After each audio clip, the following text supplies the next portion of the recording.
Victoire en 4-7 pour la Sul face à Canteleu.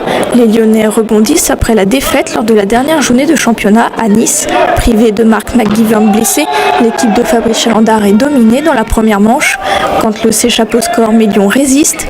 L'équipe lyonnaise parvient à renverser la situation à la fin du set et l'emporte 26-24 sur un contre du duo Lamont-Jambon.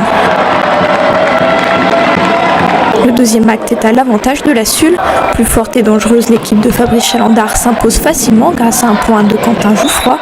Malgré ces 2-7, Canteleu met en difficulté la Sul qui reste fragile dans certains domaines du jeu. Par moments, ça a été un peu la réception, un peu le contre, un peu le service. C'était important, on savait qu'il fallait vraiment les mettre en difficulté au service, par notre service justement. Et il y a eu des moments où ça n'a pas été fait ou pas été fait de façon régulière pour les mettre sous pression. Parce que les sets qu'on a gagnés facilement, ça a été vraiment la clé systématiquement. Donc ça sera la clé un peu tous les week-ends, mais voilà. Là, il faut qu'on arrive à avoir plus de constance à ce niveau-là. La troisième manche est dans la continuité de la rencontre. La Sul domine dans le jeu, mais alors que le match paraît acquis aux Lyonnais, Canteleu se remet en marche. Les visiteurs obligent la Sul à augmenter son niveau de jeu. Après 3 balles de match sauvées, les Cantiliens remportent le set.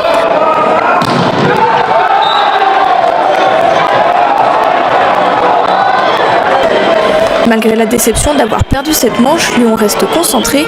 Détermination et solidarité sont les maîtres mots des Assulistes.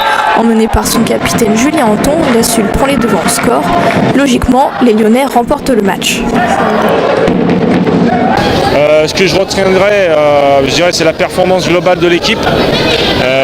On a été un petit peu en difficulté dans le premier set, on a réussi à gagner, donc ça c'est intéressant pour la suite. Et ensuite on prend 3 points. Donc ça c'est vraiment une bonne chose. Et sincèrement je trouve que l'équipe même par rapport au match de Calais ou au match de la semaine dernière, a montré un autre visage, a été beaucoup plus solidaire, techniquement c'était beaucoup mieux.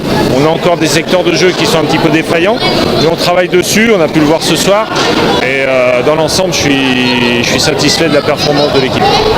Ce résultat permet à la Sul de conserver sa deuxième place de Ligue B. Cela permet également aux Lyonnais d'aborder plus sereinement le match contre Plessis-Robinson le 9 février prochain.